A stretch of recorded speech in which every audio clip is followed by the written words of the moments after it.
사랑하는 체험과 비움의 교회 성도 여러분, 2025년 7월 28일 월요일입니다. 7월의 마지막 주간을 이제 보냅니다. 연일 계속되는 무더위 때문에 많이 지치고 힘드실 텐데 여러분 조금만 더 힘내시기를 부탁드립니다. 여름이 끝나지 않을 것 같지만 이 바벨론 제국처럼 결국은 끝납니다. 가을의 시원한 바람이 우리를 기다리고 있습니다. 조금만 더 힘내주십시오. 오늘 여러분과 제가 함께 읽고 묵상할 하나님의 말씀은 신약 성경 요한계시록 18장 9절부터 19절까지 말씀입니다. 계신 곳에서 오늘도 저와 함께 하나님의 말씀 꼼꼼히 읽어주시기를 부탁드립니다. 그러면 9절부터 함께 읽겠습니다. 그와 함께 음행하고 사치하던 땅의 왕들이 그가 불타는 연기를 보고 위하여 울고 가슴을 치며 그의 고통을 무서워하여 멀리 서서 이르되 화이또다 화이또다 큰 성 견고한 성 바벨론이여 한 시간에 내 심판이 이르렀다 하리로다. 땅의 상인들이 그를 위하여 울고 애통하는 것은 다시 그들의 상품을 사는 자가 없음이라. 그 상품은 금과 은과 보석과 진주와 세마포와 자주 옷감과 비단과 붉은 옷감이요 각종 향목과 각종 상아 그릇이요 값진 나무와 구리와 철과 대리석으로 만든 각종 그릇이요 계피와 향료와 향과 향유와 유향과 포도주와 감람유와 고운 밀가루와 밀이요 소와 양과 말과 수레와 종들과 사람의 영혼들이라. 바벨론아, 네 영혼이 탐하던 과일이 네게서 떠났으며 맛있는 것들과 빛난 것들이 다 없어졌으니 사람들이 결코 이것들을 다시 보지 못하리로다. 바벨론으로 말미암아 치부한 이 상품의 상인들이 그의 고통을 무서워하여 멀리 서서 울고 애통하여 이르되 화이또다 화이또다 큰 성이요 세마포 옷과 자주 옷과 붉은 옷을 입고 금과 보석과 진주로 꾸민 것인데 그러한 부가 한 시간에 망하였도다. 모든 선장과 각처를 다니는 선객들과 선원들과 바다에서 일하는 자들이 멀리 서서 그가 불타는 연기를 보고 외쳐 이르되 이 큰 성과 같은 성이 어디 있느냐 하며 티끌을 자기 머리에 뿌리고 울며 애통하여 외쳐 이르되 화이또다 화이또다 이 큰 성이여 바다에서 배 부리는 모든 자들이 너의 보배로운 상품을 치부하였더니 한 시간에 망하였도다. 요한계시록 18장 9절부터 19절까지 말씀을 읽었습니다. 여러분, 오늘 단락을 함께 읽었는데 어떤 생각이 드십니까? 무섭고 두렵고 공포스러우십니까? 이 말씀을 읽으면서 한참을 생각하게 됩니다. 참 가짠다. 이게 무슨 말이냐면 이 말씀을 읽으면서 멸망과 심판의 두려움을 느끼는 사람들이 누가 있을까? 어떤 사람들이 이 단락을 읽으면서 바벨론의 멸망과 우리의 멸망을 하나처럼 여길까? 과연 그런 사람들이 있을까? 안타까운 건 생각보다 그렇게 여기는 사람들이 그리스도인들이 많다는 점입니다. 한번 본문의 말씀을 생각해 보죠. 이 말씀이 왜 가짜는 말씀인가?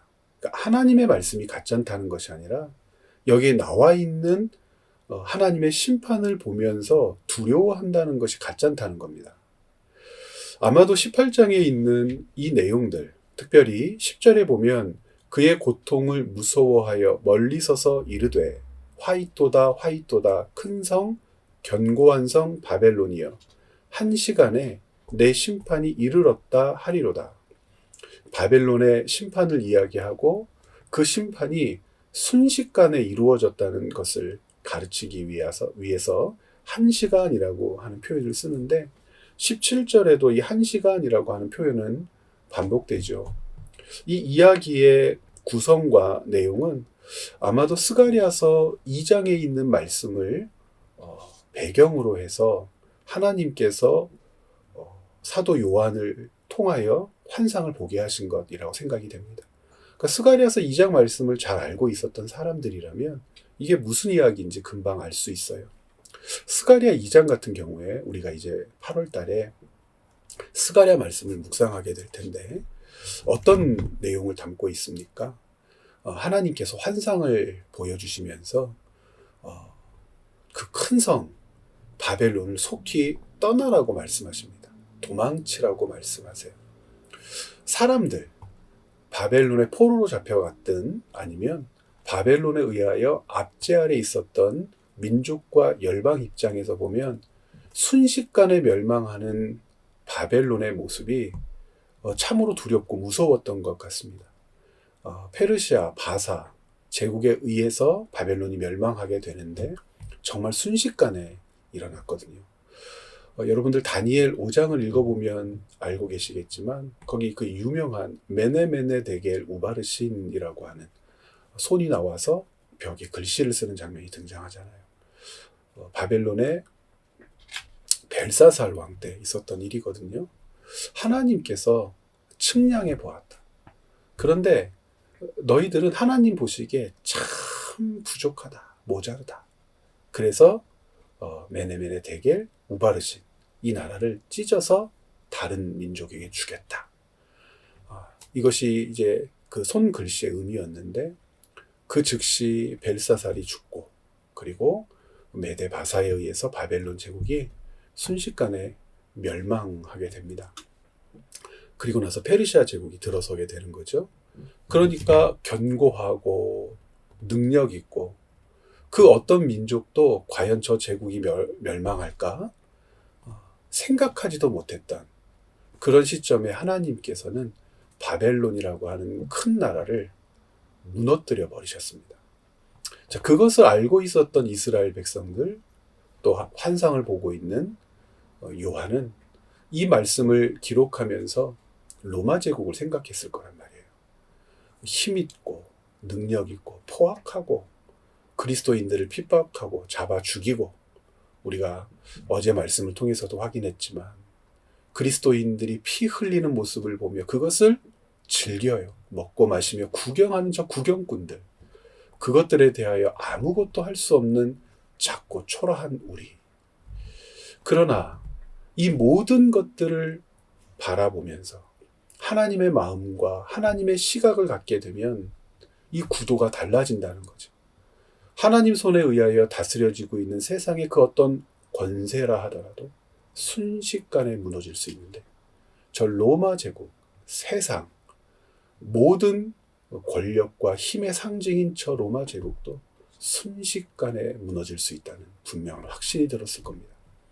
바벨론은 1차적으로 사탄 마귀 아닙니까? 그 사탄 마귀에 의하여 수많은 짐승들, 나라와 왕들이 권력을 나누어 갖고 연약한 자들, 가난한 자들을 짓밟아 그들의 고혈을 짜 자기들의 탐욕을 채우는 그런 세상의 악한 질서들 과연 언제까지 유지되겠는가? 하나님께서 순식간에 쓸어버릴 수 있다는 말씀이 9절부터 10절로 그 배경을 이루고 있습니다. 그러면서 이 바벨론의 멸망하는 모습을 어떻게 그리고 있나 보십시오. 그런데 여러분에게 묻습니다. 이게 멸망입니까? 여러분 보세요. 12절에 보면 상품을 파는 자들이 슬퍼한다고 그래요. 울어요. 이유는 그 상품, 여기서 말하는 상품은 고가품입니다. 굉장히 비싼 것. 사치품들. 일반 서민들, 가난한 자들, 일반 평범한 사람들은 접근조차 할 수 없는 것. 여기에 나와 있는 모든 것들을 오늘날로 치환해서 이해한다면 어떤 걸까요? 어떤 자동차는 수백억 원이나 하는 자동차가 있대요. 수십억 원 하는 자동차도 있고, 어떤 가방은 수천만 원부터 수억 원까지 하는 것들이 있고, 시계 같은 경우에도 비싼 시계는 최상위 사람들이 차는 시계들은 따로 있다고 하고, 사람들이 상상도 할 수 없는 몇백 년 동안 일해도 벌 수 없는 돈으로 시계 하나를 찬다고 얘기를 합니다. 제가 쓰고 있는 안경 같은 경우에도 그렇죠. 안경이라고 똑같은 안경이 아니고, 입고 있는 옷도 똑같은 옷이 아니고, 신고 있는 신발도 똑같은 신발이 아니고, 음식도 마찬가지죠. 뭐 세계 3대 진미 그래가지고 사람들이 맛있는 음식을 논하지만, 세계 3대 진미가 중요한 게 아니라 물이라도 고기라도 하다못해 채소라도 아무나 먹을 수 없는 특별하게 키워진 어떤 것들이 있다고 얘기하는데, 지금 그런 걸 얘기하는 겁니다. 12절 그 상품은 금과 은과 보석과 진주와 세마포와 자주옷감과 비단과 붉은 옷감이요. 여러분, 금 없으면 죽습니까? 은 없으면 죽어요. 이 장신구를 얘기하는 겁니다. 보석이 없으면 죽습니까? 목에 목걸이 두르지 않고 귀걸이 달지 않고 팔과 손가락에 가락지와 고리를 끼지 않으면 죽습니까? 그런 일 없어요. 진주는요? 진주 먹으면 배부른가요? 세마포와 자주옷감과 비단과 붉은 옷감. 여러분, 비단 없으면 무명옷 입으면 되는 것 아닙니까? 각종 향목과 각종 상아 그릇이요. 그릇을 꼭 상아로 만들어야 돼요? 유리 그릇 안 됩니까? 나무 그릇에 담아 먹으면 안 되나요? 요즘에는 일회용 그릇도 많은데. 값진 나무와 구리와 철과. 나무가 값지면 얼마나 값질까요? 캐나다산 호두나무로 만든 어떤 바닥만 깔아야 그것이 우리 집을 살만한 집으로 만드는 것 아니잖아요. 대리석, 각종 그릇이요. 13절 계피와 향료와 향과 향유와 유향과 포도주와 감람유와. 음식을 만드는데 굳이 이런 값비싼 향료들 넣을 필요 없죠. 소금으로만 간해도 사람은 먹고 살 수 있어요. 고운 밀가루. 요즘에는 밀가루 잘 안 먹지만 이 당시에 고운 밀가루, 이건 특별한 것이었죠. 다 거친 것이었단 말입니다. 이 당시에 다 겨가 섞여 있었을 것이고 돌도 섞여 있었을 것이고. 그런데 그것을 거르고 또 고르고 거르고 또 고르고 빻고 또 빻아서 아주 하얗고 고운 밀가루를 만들었을 텐데, 누가 이런 밀가루를 먹었을까요? 소와 양과 말과 수레와 종들과. 여기도 자동차가 나오네요. 종들과 수레를 타고 다니는 사람들이 얼마나 있었을 것이며, 이 모든 것들이요. 그러면서 14절에 바벨론아 네 영혼이 탐하던 과일이 네게서 떠났으며. 영혼이 탐하던 과일. 여기에 있는 말씀들, 망했다고 상징적으로 보여주는 이 물품들 없으면 죽습니까?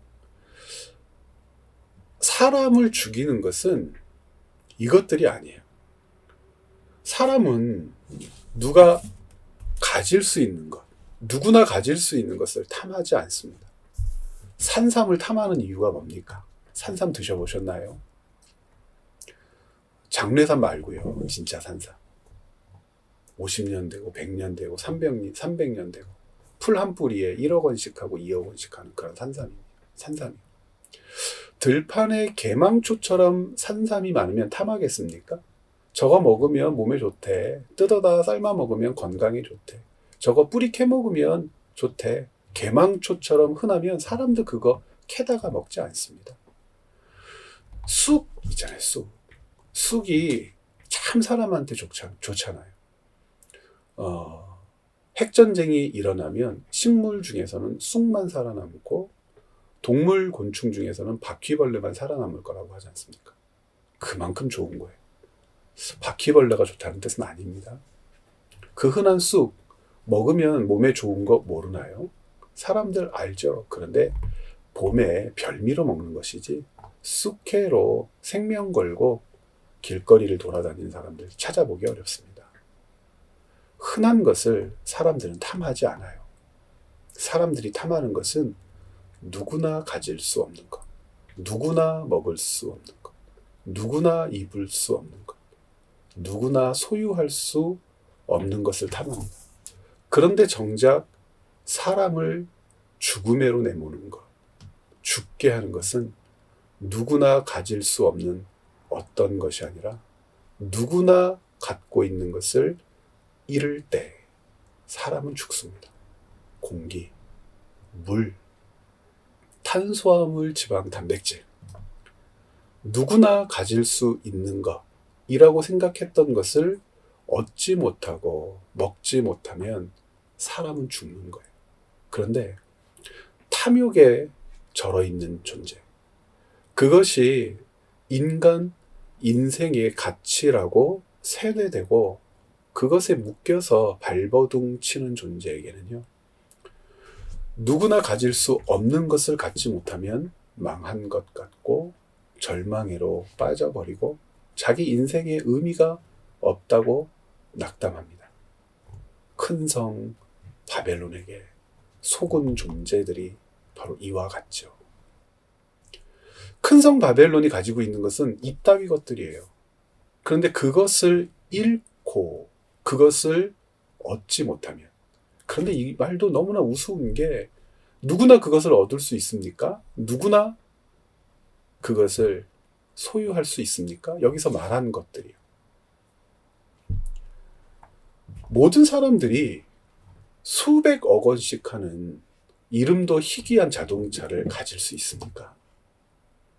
그런데 그것을 갖는 것을 목적으로 산단 말입니다. 어제 우리가 18장 1절부터 8절 말씀을 읽으면서 거룩은 그리스도인의 정체성이라고 말씀을 나눴어요. 정체성. 분별할 수 있는 능력은 정체성이에요. 구별된 사람이 세상을 분별할 수 있다라고 하는 것은 우리가 어디에 속해 있는가를 가르치는 것이죠. 우리가 어떤 가치를 좇고 살고 있는지를 보게 하는 것이 거룩이란 말입니다. 사랑하는 여러분, 이런 것들이 없다고 우리는 멸망하지 않아요. 그런데 세상은 달라요. 이런 것들을 추구할 수 없고 이런 것들을 가질 수 없는 것을 마치 멸망으로 받아들입니다. 절망으로 받아들입니다. 삶의 가치가 없는 것으로 받아들입니다. 그러다 결국 깨닫겠죠. 누구나 가질 수 없는 것을 갖는다고 내 생명과 존재가 보호되는 것이 아니라 누구나 가질 수 있는 것을 갖지 못하는 것이 생명을 빼앗고 내 존재를 보호할 수 없다는 것을 깨닫게 되겠죠. 사랑하는 여러분, 바벨론이라고 하는 큰 음녀, 세상의 짐승들에게 권력을 나누어 주는 정점에 있는 권세자. 과연 권세자일까요? 사탄이 과연 이 세상의 모든 질서를 부여잡고 있으면서 사람들을 경쟁시키고 100 중에 하나가 되고 10,000 중에 하나가 되고 최고의 정점에 오르는 것이 복이라고 가르치는 그 거짓이 과연 우리를 살게도 하고 죽게도 하는 힘과 능력이 있을까요? 향신료를 조차 사는 인생이 아니라 소금으로만 간을 해도 사람이 존재할 수 있다는 것을 아는 것. 이것은 지혜입니다. 하나님의 말씀을 통해서 우리의 삶을 살피고 우리가 어떤 가치를 좇고 살고 있는지를 다시 한번 확인하고 그리고 세상을 분별해낼 수 있다면 누구나 가질 수 없는 것 중에 하나를 내가 갖고 있다고 그것 때문에 행복해하거나 그것 때문에 만족해 한다는 것이 얼마나 가짜는 것인지를 알게 됩니다. 그래서 여러분, 오늘 말씀 함께 읽으면서 제가 처음에 참 가짜다고 한 겁니다. 그것을 자랑하고, 즉 아무나 가질 수 없는 것을 내가 가지고 있어. 아무나 할 수 없는 일을 나만 할 수 있어. 너는 이런 거 해봤어? 라고 말하는 그 말들을 듣고 속는다면, 마음이 상한다면, 절망한다면, 실망한다면 여러분들도 참 가짜는 사람들이 되는 겁니다. 기억하십시오. 우리의 생명을 죽게도 하고 살게도 하는 것은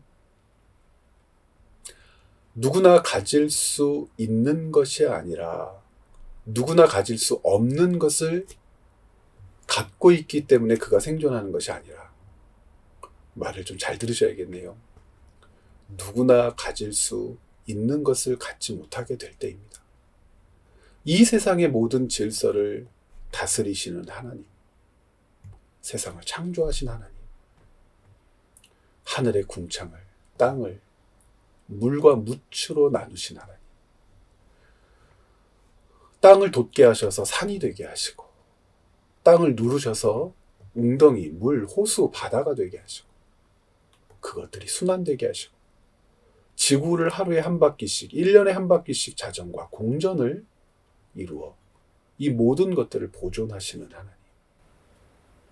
그 보존하시는 하나님이 없으면, 그 사람 인생에 없으면 그는 살았으나 사람들이 가지고 있지 않은 자동차, 집, 보석, 수많은 진귀한 향신료와 옷들을 가지고 있어도 그 인생은 죽은 인생입니다.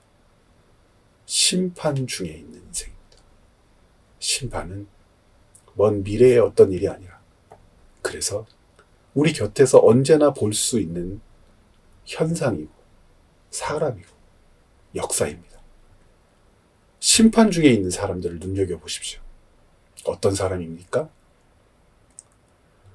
누구나 가질 수 없는 것을 갖고 있으면서 그것을 생명처럼 자기의 가치, 존재를 보존할 수 있는 것처럼 속고 여기는 사람.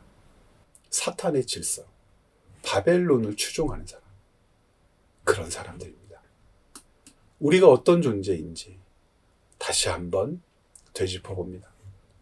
스가랴서 2장에 속히 저 북방에 있는 나라, 민족, 바벨론을 떠나라 말씀하셨던 것처럼 떠났던 사람들이고, 애굽에 있었던 하나님의 백성들을 품고 이끌어 광야로 향하셨듯이 우리는 애굽을 떠나 하나님과 함께 광야로 나아갔던 사람들이고, 하나님의 통치와 섭리가 내 존재의 이유이며 생명의 근원이라고 믿는 우리는 하나님의 백성들입니다.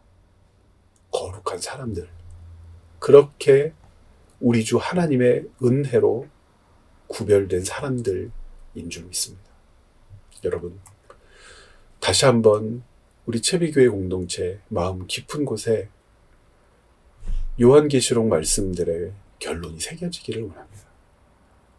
거룩은 선택이 아니라 정체성입니다. 자발적으로 낮아지고, 자발적으로 가난해지고, 자발적으로 나누고 베풀고 섬기며, 누구든지 가져야 할 것들을 누구든지 가질 수 있도록 내 것을 헐어 그들과 함께하는 그런 복된 사람, 그렇게 우리 인생의 여백을 채워가는 사람, 그런 존재로 하나님의 백성, 그리스도인 저와 여러분 되기를 오늘도 간절히 소원합니다. 오늘 말씀을 읽으면서 이 가짜는 것들을 가지고 함께 기억하면서 기도했으면 좋겠습니다. 하나님, 제 마음을 힘들게 하고 어렵게 하고 절망하게 하는 것은 무엇입니까? 왜 나는 그것을 갖지 못할까? 왜 나는 그것을 누리지 못할까? 나는 왜 소유하지 못할까?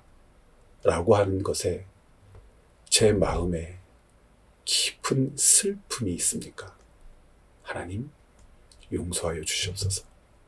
사람이 살고 죽는 것은 누구든지 갖지 못하는 것을 갖지 못할 때, 하나님의 섭리와 통치를 알지 못할 때, 주님이 나의 주권자시라는 사실을 믿지 못할 때 살아있어도 그는 죽은 것과 같은 인생인 줄 깨닫습니다.